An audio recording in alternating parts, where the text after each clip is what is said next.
Hello, everyone, and welcome back to the Soulful Abundance Festival. I'm your host, Elise Preston, and today I am so excited to be here with transformational leader and facilitator, Cassandra Lam. Welcome, Cassandra. Hi, Elise. It's so nice to be here with you. Yes, I'm so excited to dive into our conversation today.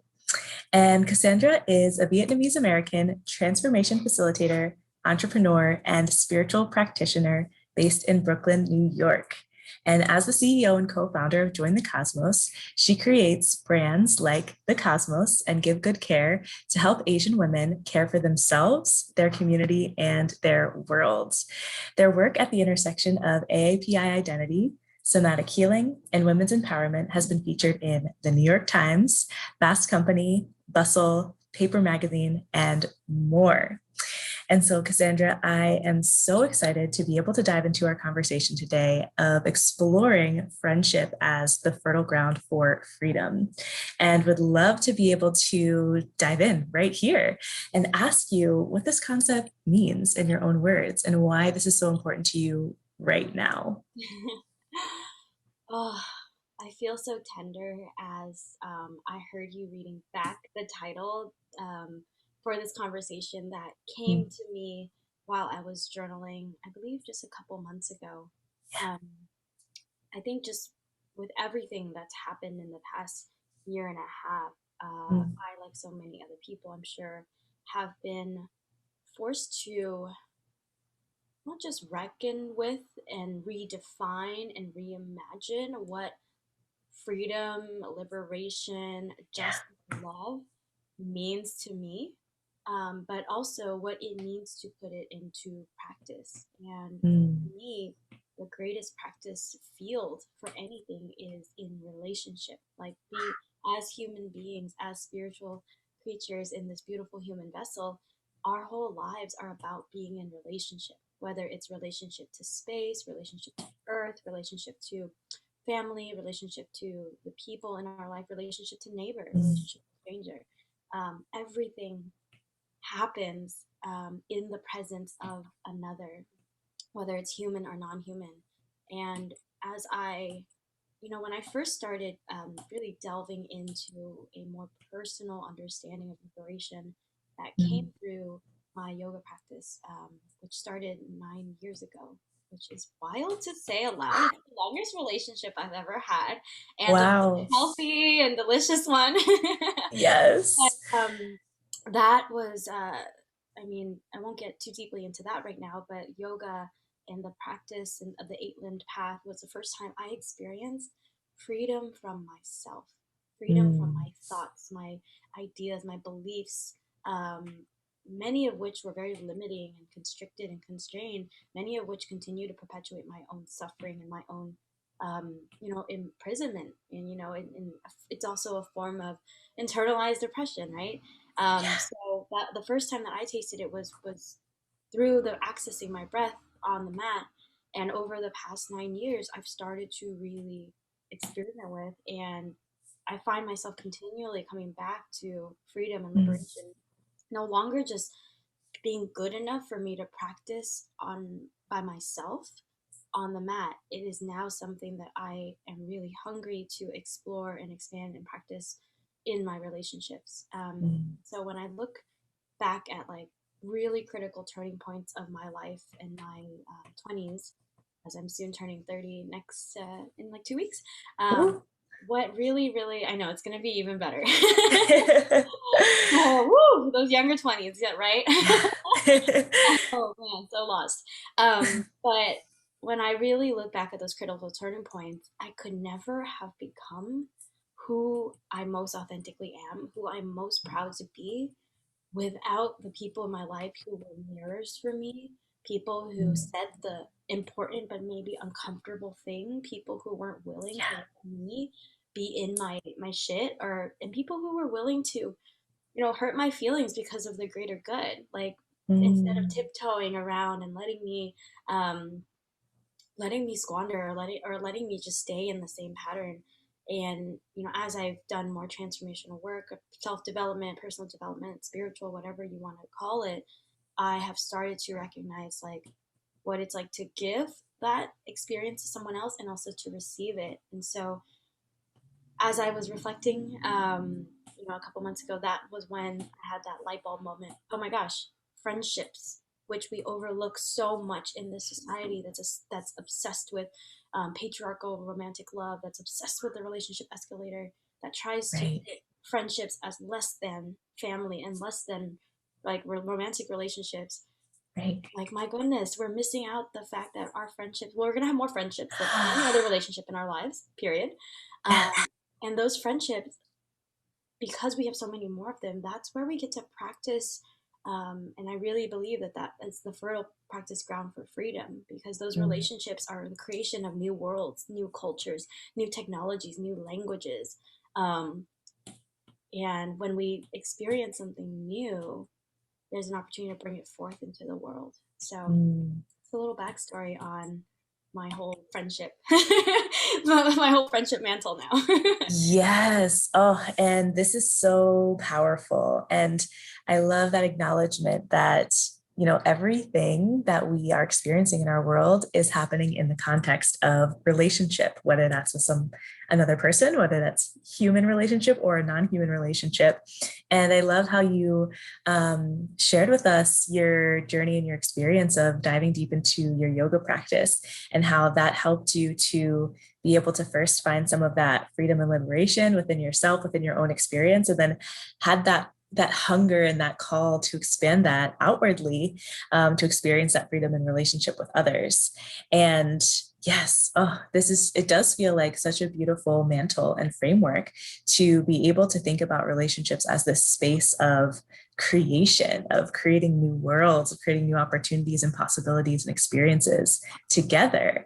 And I know that, sometimes in our experience relating with others, we may realize that in our friendships, there may be a certain level of disconnect, or we may be unsatisfied with friendships that we may have, and wondering for you how you've navigated that, and if there was a particular turning point around being able to connect in with friendships that felt really nourishing and really expansive for you.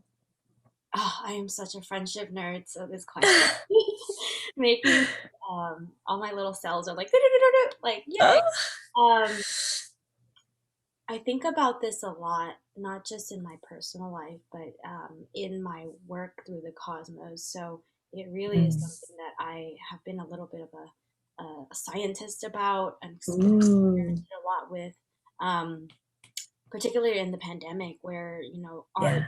traditional norms or constructs for making friends were wrested away from us, and yet I actually found that I was able to deepen a lot of my important relationships. And Yeah. before we get into that, I want to name that if any of us is experienced some form of dissatisfaction in our relationships, one that is so normal because each human being is changing so much every single day, oftentimes in ways that we may not yet be conscious of. Each Mm. person is also going through so much right now with the collective traumas, and the shadows that may be arising, some of which folks are rising up to, and some of which people may not be ready for, right? And so Mm. we're all walking our own paths and on different places of our journeys. And so, this whole idea that just because we're friends, we're supposed to be friends for an unlimited, infinite amount of time, I would Yeah. like us to question that and perhaps try to break away from it, because that actually is such a harmful and limiting idea, because it underneath that it posits that friendships are only valuable for their longevity, when in Mm. fact anything, any benefit you got from meeting that person, sharing their story, having experiences together, that can be enough. And sometimes, like, because we feel this societal obligation to keep as many friends as possible, which, if you think about it, is very like settler colonial mentality, right? It's like extractive. Like, I must have the most amount of friends, Mm. otherwise, or I must amass them almost like cattle or Hoarding. animals. Yeah, we must hoard friends, because it's about quantity and not quality, right? So the interesting intersection of capitalism and colonialism. Yeah. But when in fact, in doing so, we often hold on to people Mm. in ways that begin to be detrimental to both parties, right? Like, what I love about nature is we're always seeing, you know, especially with the seasons, like there's space needs to be created from letting go, from shedding, from Mm. death, you know, and a death of a friendship is not a bad thing because it creates space for the next thing for both people. Um, so I believe it's important to name that, and also to name that we as a society, because we don't value friendship, it happens very like accidentally, and like everybody has like a DIY way of making friends. And Mm. when we were in school, for example, that's a very controlled environment that makes it easy for you to meet people. Doesn't guarantee that you'll find your people, but you find people. But when we lose these like very these like micro communities, if you will, these controlled environments, like this is why a lot of folks after post grad, right after college, or after maybe when they move jobs or any sort of like environment shift, there can be a sense of grief, a sense of, well, how am I going to make friends again? I have to start all Mm. over. Right. And I find that so it's like such a missed opportunity that we don't teach young people, children, adults, I mean everybody, like friendship Yeah. 101. Like how do you figure out, you know, as you're a little nebulous person, your brain's developing, like a lot of things are changing, but like I still believe we can teach children and young people, and certainly also adults, how do you figure out what's important to you, and then how do you communicate that to other people so that you can see if there's alignment. So what I Yes. think about a lot in my life, and also in the framework of the cosmos, is like, how do we help people understand what their values are, what they care about, and then feel safe enough, confident enough to share that with another person, so Mm. that you can more readily tell, like, is this a good fit or not? Like, is there a depth here that we want to continue to nurture and grow and figure out, like, do we belong, you know, in each other's lives. um I am not a superficial person. I think since I was a little kid, I always struggled with surface level things. I don't like small talk. I'm the person at the cocktail party or at the bar back in the day, or at the club in my younger 20s, who was like, Yeah. what do you think about I don't know, like, what, so do you have a spiritual practice, or like, what do you think about the economy? Tell me about your trauma. Like, Yes. through right now. Like, I am somebody who cares about someone's. I always call it. I want to know your demons and your dreams. Mm. That to me is the heart of the matter. That to me is what makes anybody and them, like, makes you you. And that is, if we can be open enough and vulnerable enough to share like our demons and our dreams, then I really believe that like we can find our people. But obviously Yes. society that's like armored off in the heart, right? And there are reasons for that, but also I believe to cultivate the friendships that we deserve, there is a de-armoring and a willingness to risk, right? Risk being vulnerable, risk being intimate, risk trusting, risk putting yourself out there, whatever that means, and saying like, Mm. this is what I believe. Because you like, I feel like people need to see that flag raised or that light on to be like, you're my Yes. personal belief. Like, otherwise what we end up doing is what happens a lot in the romantic relationships too, like doing the Mm. dance, going around the bush, guessing, assuming, Right. having a lot of hurt feelings. One of the things I've noticed a lot in our work at the Cosmos is like, I forgot what we were facilitating some event, and the topic of friend breakups or friend ghosting came up, and we had Yeah. folks in the room who were still holding on to experiences of friendships that just slipped away, went awry, didn't really have a conversation, and Mm. but they're still holding on 10 years later because it hurts so much. Right. And you know, like, it's, I also believe like we need a culture around friend breakups in a way that so that we don't treat our friends the way we treat people on Tinder, because it sucks. Mm. We're on either end. Right. Oh my gosh, 1000%. And I really love the way that you were describing this vision of having a culture that really embraces educating each other around friendship, like a friendship 101 kind of paradigm. And am so excited and inspired by the way that you are offering those kinds of tools and supports to folks through your community with Join the Cosmos, helping people identify what are their values, what do they care about, and how can they feel safe enough to be open and vulnerable and communicate that with others so that there can be that open exchange and dialogue and understanding in how we relate to each other. And I'd love if you could share a bit about how you have been able to call in the types of friendships that you deeply desire in your life and in your work. um, so I guess in order to share that story, I want to give a little backstory. So in my younger 20s, so like in college, all the way probably until like the age of 25, I was very much like someone who really, really lived inside their mind. Mm, And I recently wrote about this, but I traced back where that first originated, and it was when I was 7 years old in second or third grade. Um, I had my first experience of racial trauma, mm, and the flood of emotions that showed up as physiological responses in my body was so overwhelming. I also didn't know I was an empath until I was 20 something. So, yeah. symptoms too, I was an empath. Nobody knew what an empath was. Not definitely not my parents. And this flood of emotions was so overwhelming. Like it was the flash of tears, Mm, the hot face, the clenched jaw, the gritted teeth, the shame that I felt because of something that was levied at me by a boy on the playground. mm, Um, and all of those feelings that were showing up in my physical body were so overwhelming and scary that I was like, I am going to avoid ever feeling this again. Um, yeah, and I feel like many of us have had like an experience like that. So that for moment sure. was also very critical because that was a moment where I vowed in my little 7-year-old head, I'm never going to speak Vietnamese in public again because that made me a target.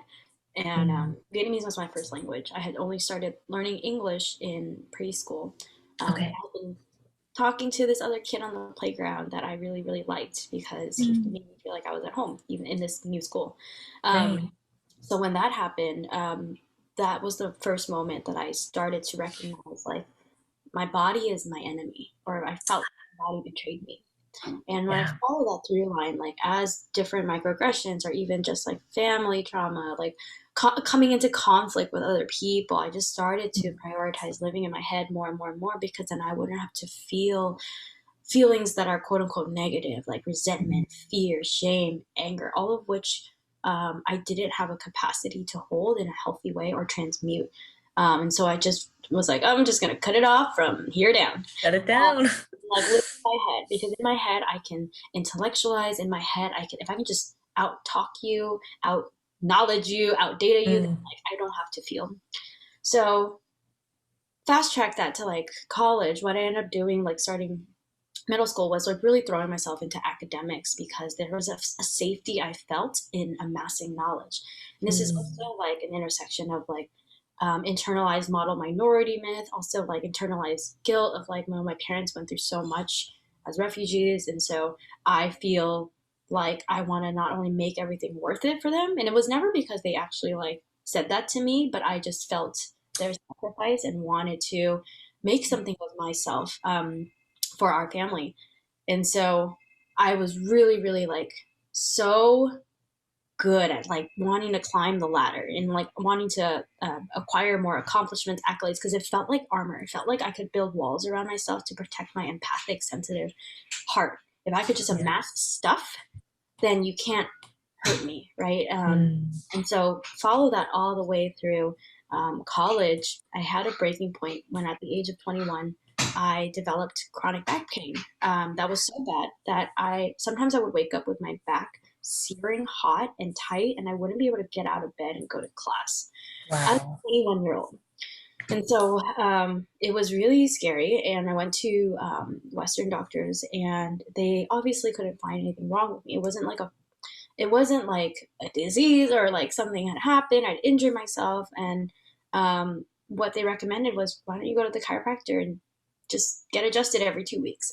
And that to me was okay for a moment, but then I realized like this is not sustainable. Like, am I supposed to just keep going every 2 weeks and then like that's the solution? So it turns out I would later realize all of those symptoms were the result of like psychosomatic. Basically, everything psychologically and emotionally I wasn't willing to feel was starting to manifest in my body because my body was saying like, "Pay attention to me. Wow. You've been disconnected from me, and it's going to hurt until you're willing to listen." And that was Mm. actually how I found yoga, because I started Googling, like, what do people do for chronic back pain? And I read Yeah. incredible stories of people who, like, were able to come back, like, people who were told they would never, like, have mobility again, or, like, these different things from, like, car accidents, spinal injuries, and were able to, in different ways, in varying degrees, heal themselves through yoga, through spiritual work, through It's connection, incredible. mind, body, and heart. So I was Yeah. like, I'm gonna try that because this sounds more affordable than this chiropractor situation it just did. Right. Um, so I went down that pathway, and through all of that work, I was able to actually start to feel like I could understand my real self Mm. underneath all of the conditioning. Um, and I can't understate it. I feel like folks who practice get it, but folks who may not practice don't. The everything that happens on your mat also is happening in your life. And so what I was Mm. starting to notice was the degree to which I was willing to be untruthful with myself on the mat was also the degree to which I was untruthful in my life.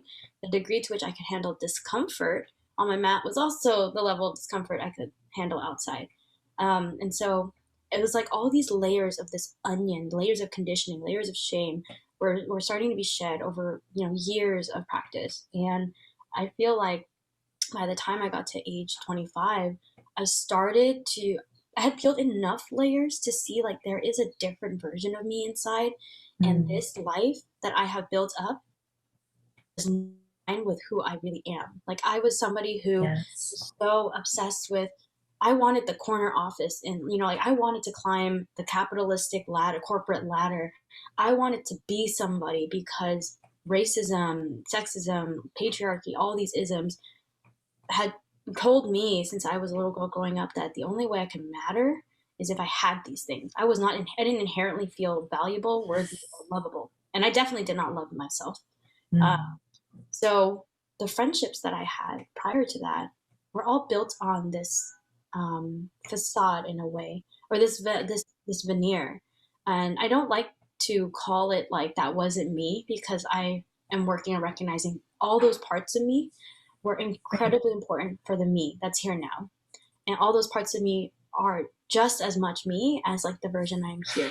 I used to reject that version, but now I see like it all happened for a reason. But I had like friends in college, for example, friends I made when I first moved to New York, friends I made immediately after undergrad.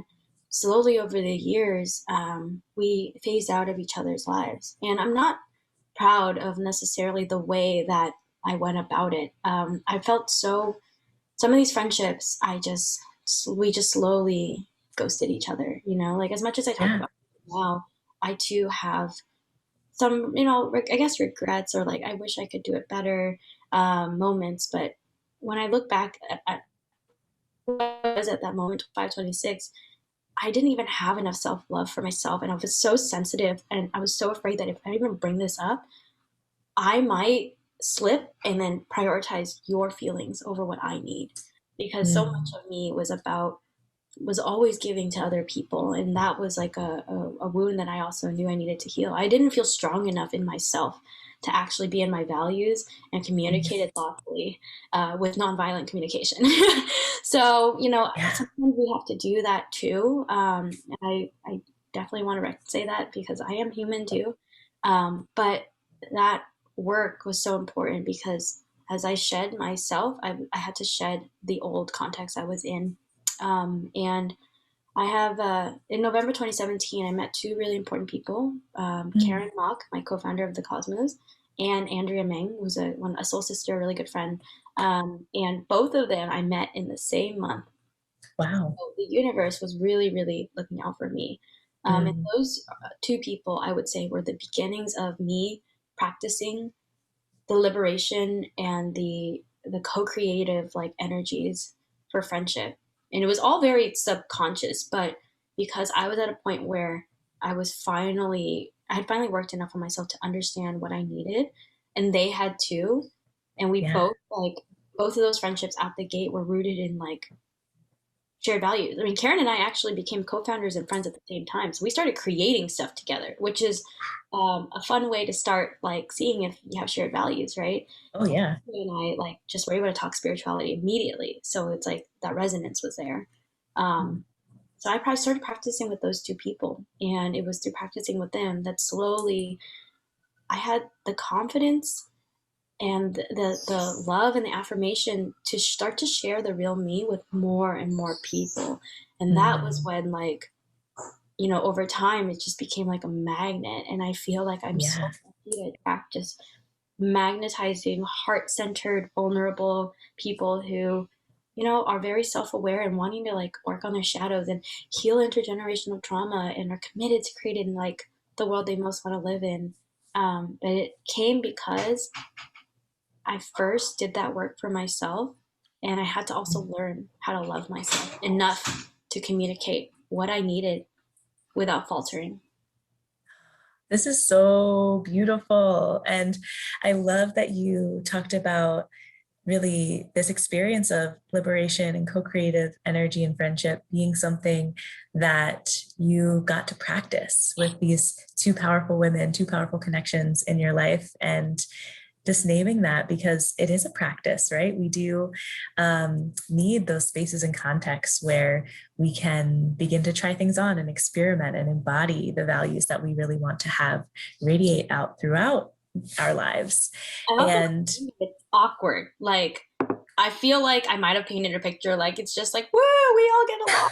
We dance around a fire, and it's like, yes, like soul bursting. Like, oh my gosh, there's so many moments of like awkwardness. Like, there have been conflicts, there have been yeah, friction and tension. But the one thing I've mm, learned is like, that stuff is not bad. Like, I could only learn that it wasn't bad by being with people who also recognize that just because we're in conflict like doesn't mean like our center of gravity or our foundation is eroding or falling apart.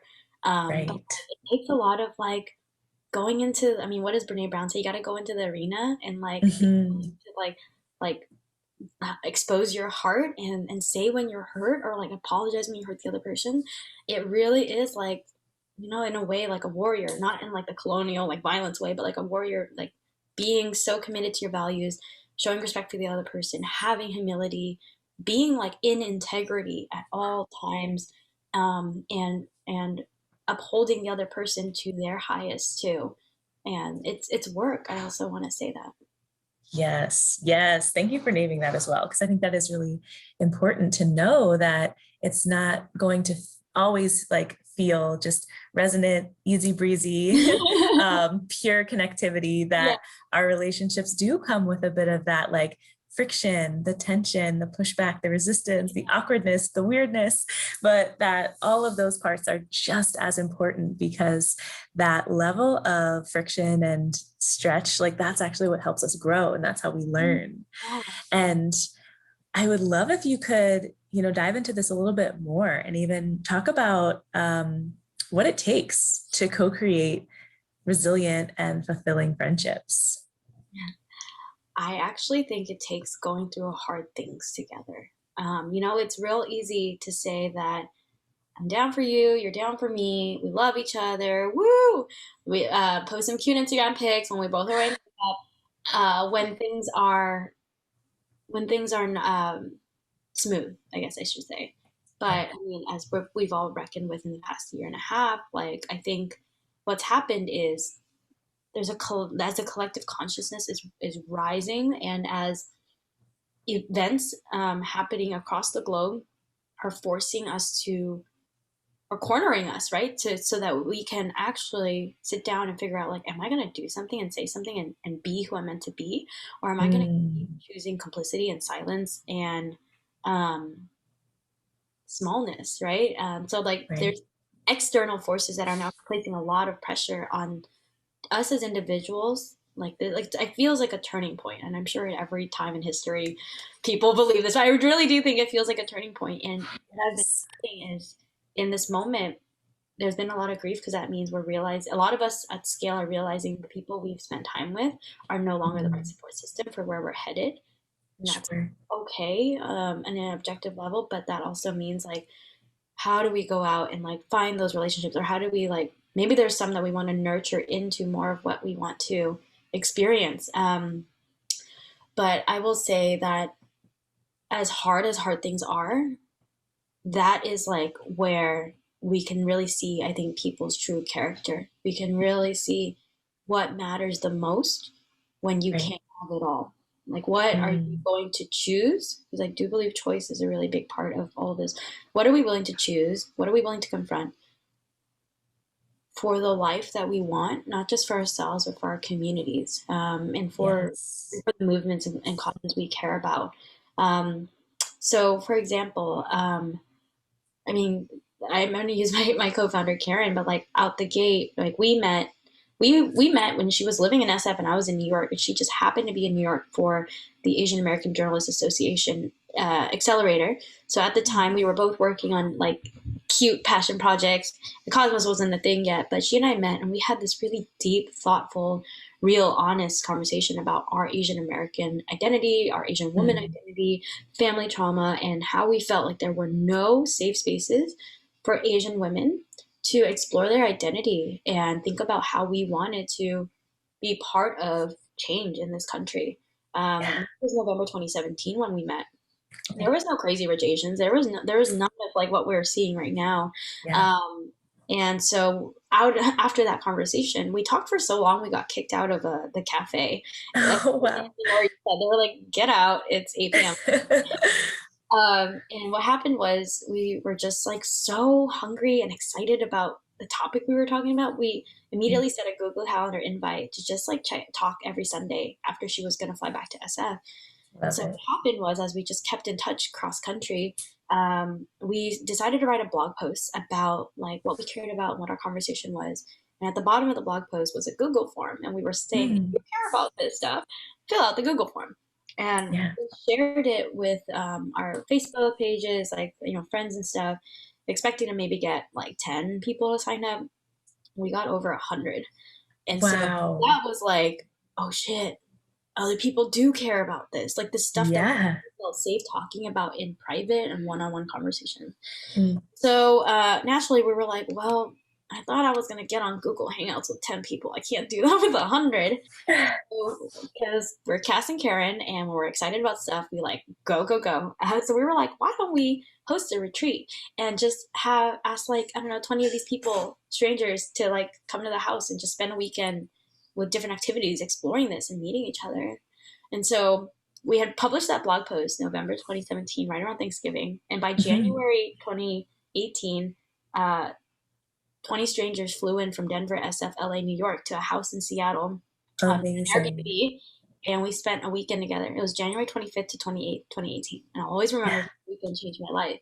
Um, and going through that. So we basically planned a retreat in 2 months with zero experience, uh, Wow. convinced strangers to Venmo me $75 for just for the deposit of the house, and we were like, we'll figure out all the other costs later. Like, we were like, we're just gonna Uber Eats a bunch of food and just figure Yeah. it out. And we'll Venmo everyone after the weekend. And we weren't trying to get paid; it was just covering costs. So we coordinated all of this on top of our full time jobs. I was in Wow. Karen was working at Stripe in tech. So hi, we were working a lot, and I was also on a Yeah. traveling project. So that's why we picked Seattle. Um, so that was such an unexpected way to nurture a friendship, right? Like, we had met Mm, and talked about something we deeply both cared about, and then furthermore, we decided to create something from it that other people would also yes. engage with. And it was hard. It was challenging. We had to But one of the things that I thought was so genius when I look back at us is like the first thing we did Mm, for each other was we created community guidelines, values for the retreat that were based on our personal values. So we got to talk through what our yeah. values are, and how we were going to hold this space for 20 strangers to come, Amazing. what we wanted that culture to be like so that everyone felt safe enough to be vulnerable and talk. Um, so all of that together enabled us to really get a clear sense of who the other person was. And I felt I was so amazed, like, but like it took going through hard stuff because Yeah. it's almost like I wouldn't have seen how Karen is and how she shows up, nor would she have seen me Mm. if we didn't go through challenges together. Right. Well, thank you so much for sharing this story because I feel like this is so incredibly expansive for folks to be able to hear and just know what's possible.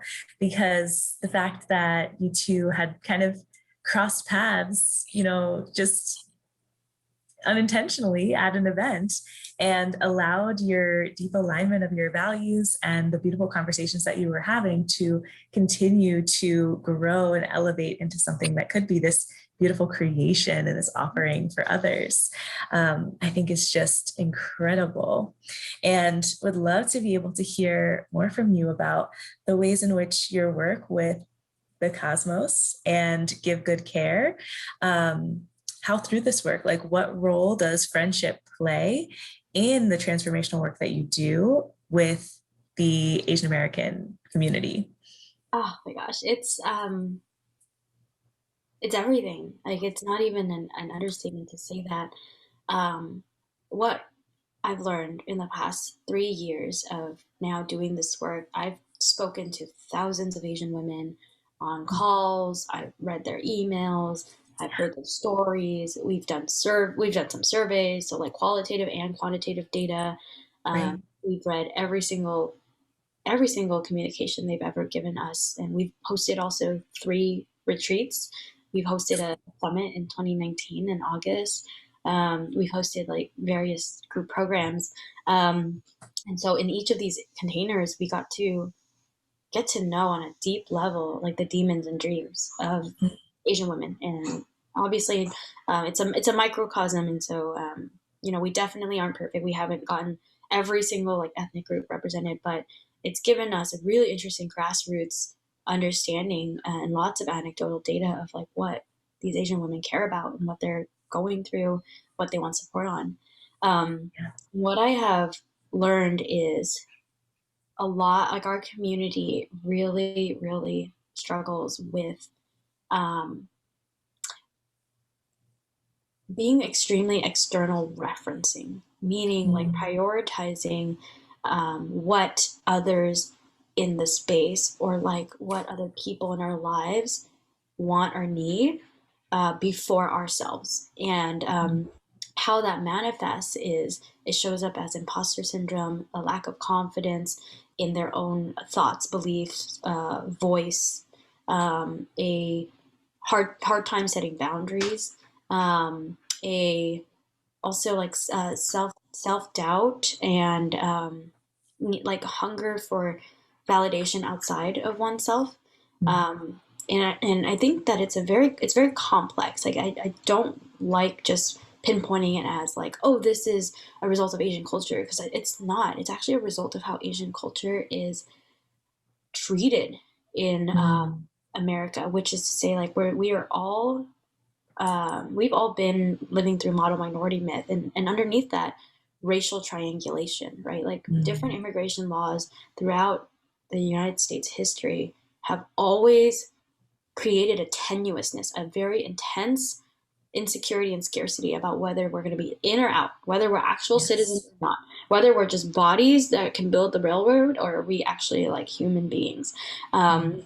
And so that's happening at like the historical like legislature level, like the laws, and then furthermore in everyday lived experience of like growing up in families that had to assimilate and acculturate in order to have safety or security. Plus, the fact that with the constant racial triangulation, we're being pushed back and forth in a black and white binary consistently, right? We're utilized as a Mhm. racial wedge. We're told we're white adjacent, and then we're told like we're not. and on top of that, I think there's also this culture of like saving face, not bringing shame to the family. So like all of this together, it creates a very heady cocktail. Yeah. I believe that I believe is actually like the substance within which like the Asian American nervous system has Mm. become wired. So I'm a bit of a trauma nerd, a nervous system nerd, but like Yeah. it all happens in the body. Like Mhm. our body responds to things before our mind does, right? Our mind's often like lagging behind or just trying to justify what the body has already deemed safe or unsafe. And Right. so these forces, like familial, cultural, social, systemic, have shaped an Asian American nervous system, at least for my generation, to be such that we are constantly feeling like we are scanning an environment for how can we shapeshift, or which part of me should I be accepted, to be loved, to be seen, or Mm. sometimes not even seen, to be invisible enough not to be hurt. That's another piece of it. Yeah. And for Asian women, we experience hyper invisibility as well as hyper visibility in the form of fetishization and sexualization. Mm. So that's another force that women Huge. um, that experience. And so it's an interesting because in working in the cosmos, I've been able to marry what I see in the grassroots with what I like have read in books and like about politics and history of these movements, and like stitch them together to figure out like how is this showing up in the body.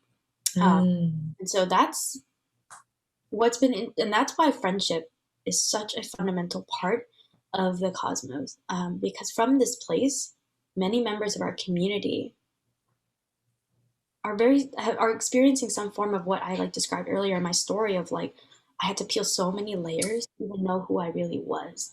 And it was a Yeah. very painful, uncomfortable process that was forced by physical pain first. And Right. then came like the pain of holding on to things that were not working for me. Yeah. So I really did not, I was so not aware until something literally put me on my back. And so that was my big wake up call. But what I see in a lot of our community members is like that similar, like there's the real authentic me on the inside, and I don't know how to bring it out because Mm. I have lived this life of armor, of disconnection to body, of wanting to of people pleasing. That's another thing I see in our community, or putting everybody else first because the Asian body for so long has only been valued in service of X, not in Mhm. so. So we're all as a generation trying to unlearn that, and it's really hard to unlearn that when you realize it's actually showing up in your body and life. Like it's one thing to read about it in books or be like, oh, that's what's happening to that person, and then to Yeah. look in the mirror and be like, how is that happening to me?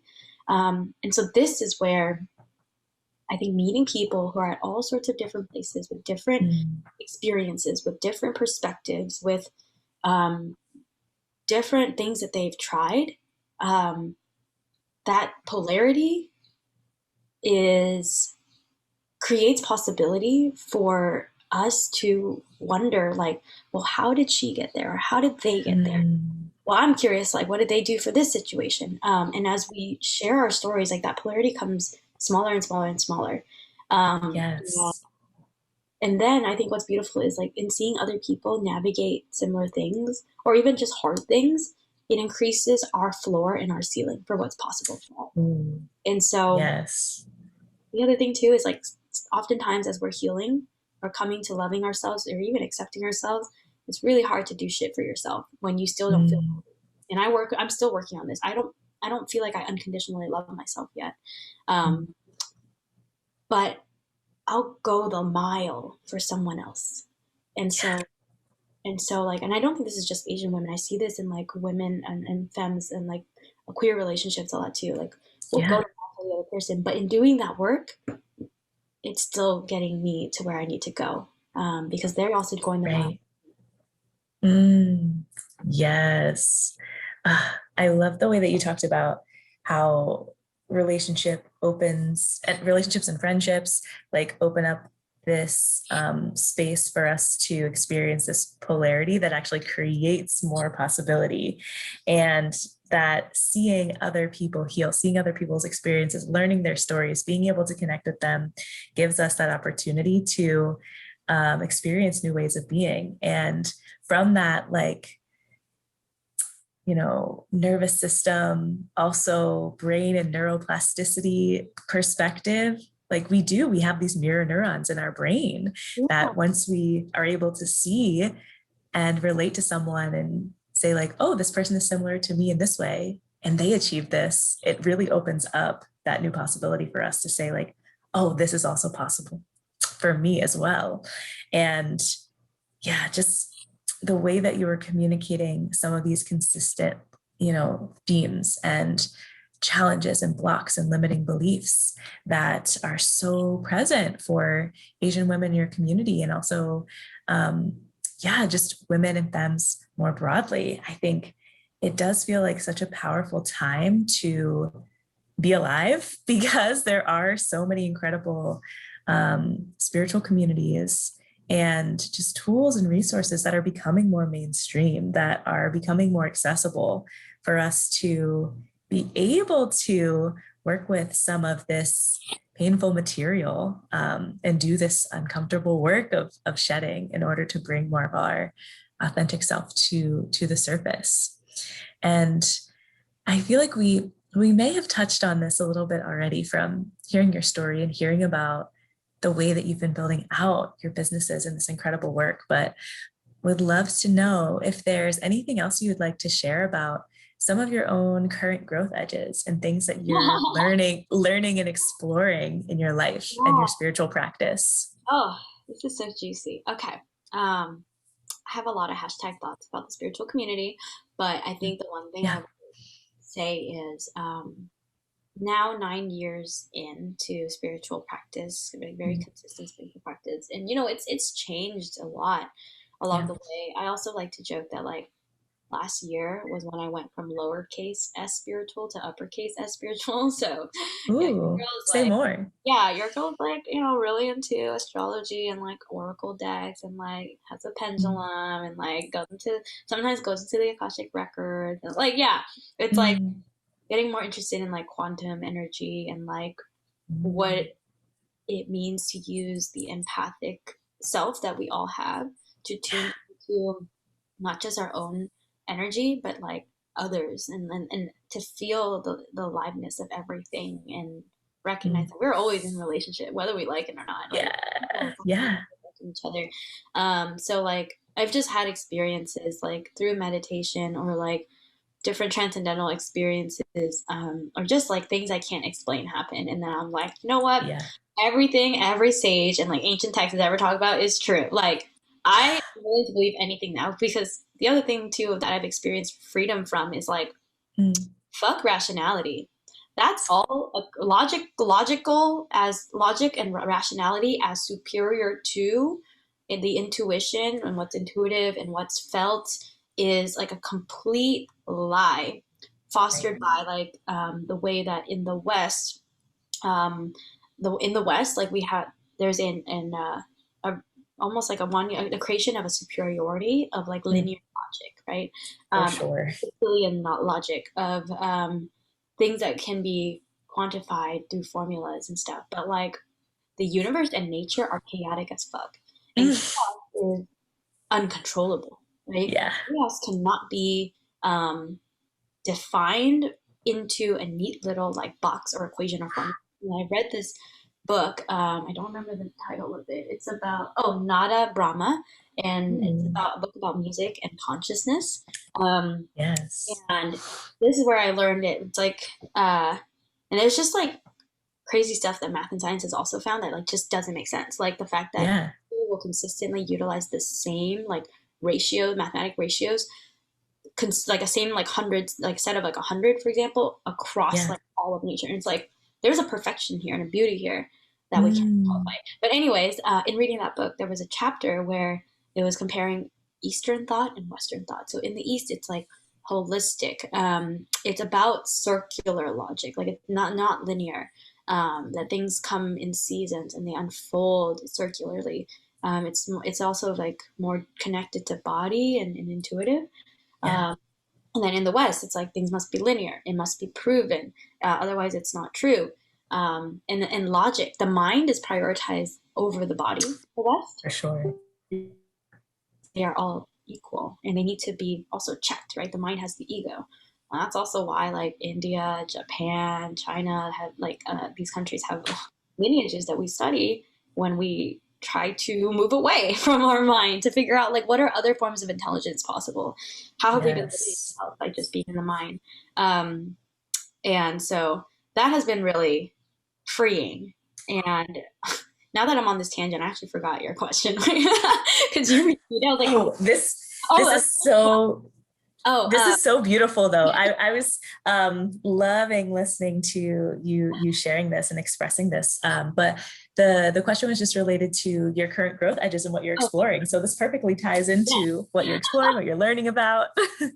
So I think I wanted to share that, like, I wanted to share that because that's Yeah. something that I've been working through, and that learning that helped me to further step Huge. away from prioritization of the mind, which Mm, outside of my bedroom, the whole world, I mean, I say whole world, okay, America, because that's like the whole world to me, the world that I know best. Um, yeah.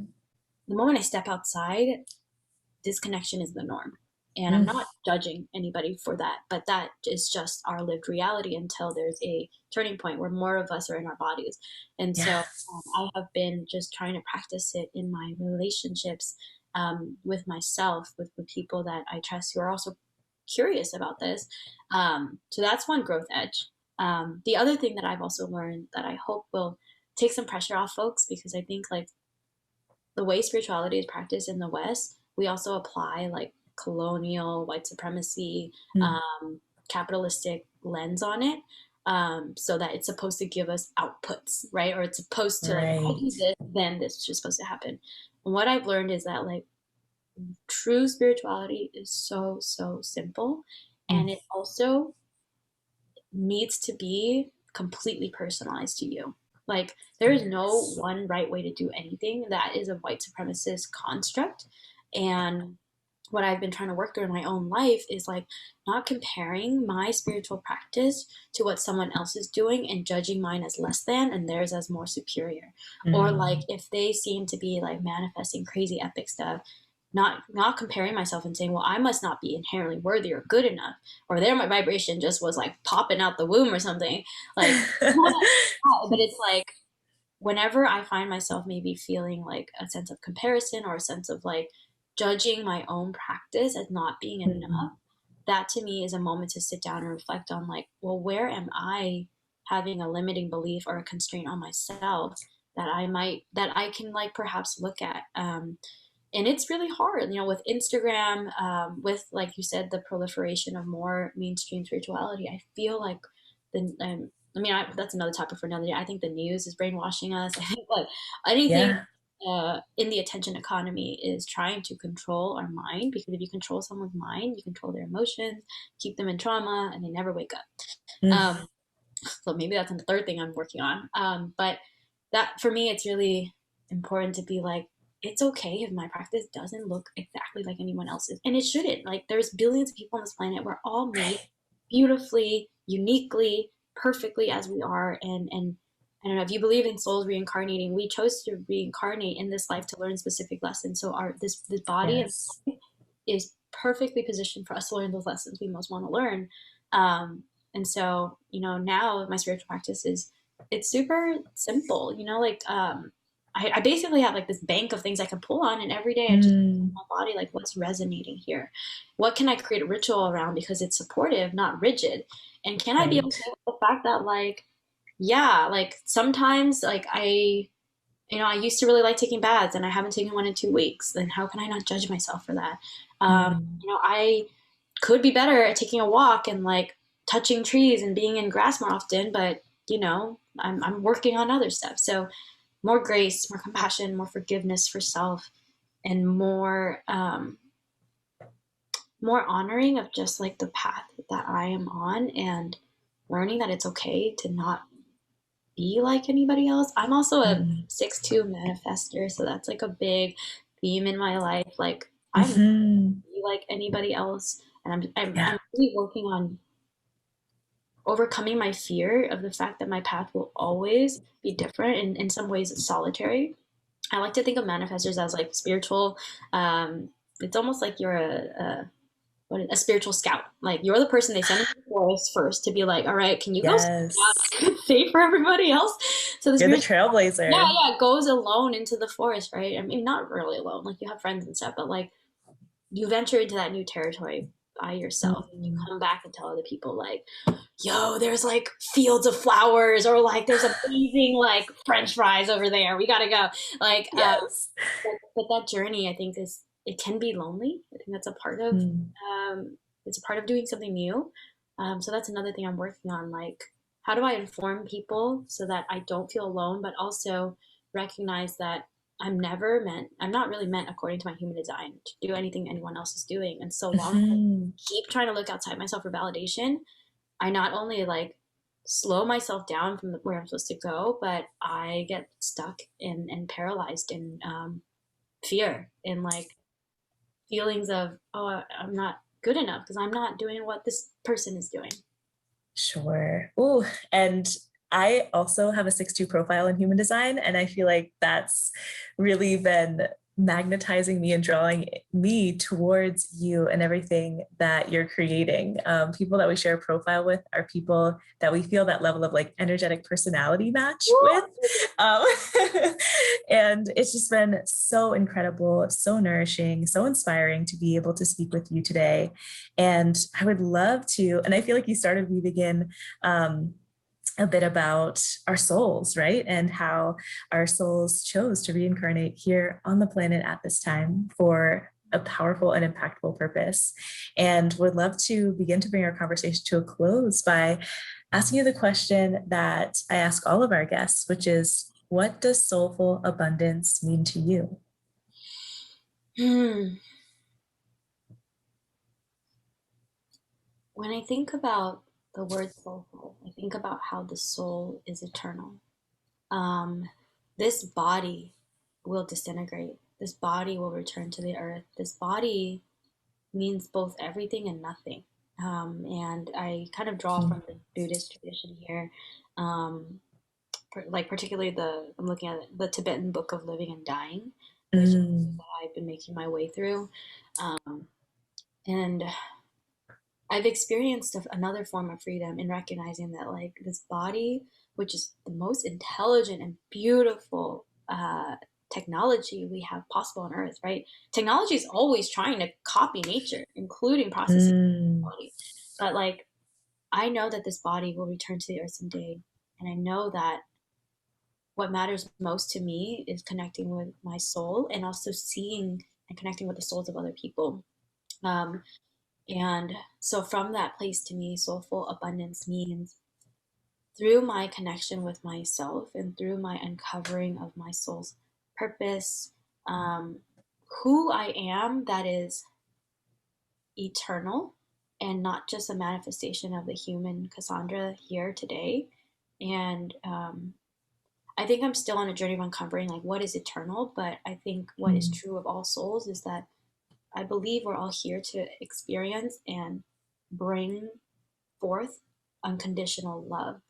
Like mm. all the spiritual traditions bring us back to unconditional love and how can we learn to live that. And so my working definition is probably going to change, is that soulful Sure. abundance is doing that soul work, which requires first healing our human stuff so that we can even Mm, taste or see the soul, right? Like, sure. oh, until you do that, it's like a dirty mirror. But when you start cleaning the mirror and you taste or see your soul, that part of you that is the eternal self, um, and tap into feelings of unconditional love for yourself and others, that is where I believe the well of abundance is. Mm, If we were to simplify everything that's wrong in the world right now, I think it's a lack of unconditional love. mm, That creates hierarchies, that creates ideas that some people deserve things and some people don't. That creates separation. And the soul knows that duality is not real. Um, right. like duality is intended to teach us like about the polarities, and but it's not real. There's nothing separating me from you, from the tree, even this desk, right? It's a bunch of atoms that are just vibrating really fast, but it's alive, and we think it's inanimate, and so um, that's what it is for me: reconnecting to unconditional love and bringing that forth. into the world. And that means regardless of how much money's in your bank account, regardless of what you look like, or how your hair is, or like what you do for work, like all of that shit, it matters in a human sense. Like I don't want to diminish that. Like it matters for our safety, our ability to care for ourselves and others, and to be able to pay our bills. But beyond that, in the grander scope of life, it doesn't fucking matter. And if we move towards unconditional love, we can create a world where like no one needs a retirement fund. Like I've been thinking a lot about this. I'm like, isn't it messed up that like whether or not you get to retire well is totally based on you, and Mm. whether or not you have access to generational wealth, whether or not you had a job that would match 401ks, like like, and everyone else is just supposed to die. Like that to me is just so messed up, and that's something I'm reading. Um, but we can create a world where everybody has enough. It's Mm. possible because all this other shit was also just a white person's imagination. Yeah. Oh my goodness. Well, such an incredible note to be able to end on and wrap things up. And I know that our audience is going to be so curious and excited about ways that they can stay connected with you, work with you, be able to learn from you, and would love if you could share that with us now. Thank you for asking. If anybody wants to follow along, I'm only really active on Instagram, and honestly, sometimes I delete it and I'll bring it back on. But you can find me at Cass and the City, so like Sex in the City, but CASS in the beginning. That's my Instagram. And I would love if folks would follow also at Join the Cosmos, and at Give Good Care. We actually just launched Authentic Activism for Asian Women, which is a new 12-week program combining non-hierarchical community-based learning, somatic healing, and self-guided reflection for Asian women to explore their identity, heal, process their emotions, and furthermore define and access like what their authentic activism or leadership style looks for them. This is not a space where you're going to have homework, so we really prioritize embodiment over intellectualization, practice over perfection. So basically, if you've been curious about how to show up in this time in a way that feels good to you and align with your values, please reach out. We would love to have you. Beautiful. Well, thank you so much again, Cass. This has been such a deep and rich and multidimensional conversation, and You just can tell I'm so a Gemini. I was just like, we went all the places. yes, we went all the places and I loved it. And happy almost birthday. So exciting, Gemini season. And thank you so much to everyone that tuned in today. And I look forward to staying connected with you all and seeing you again tomorrow for our next set of interviews. Be well, everyone.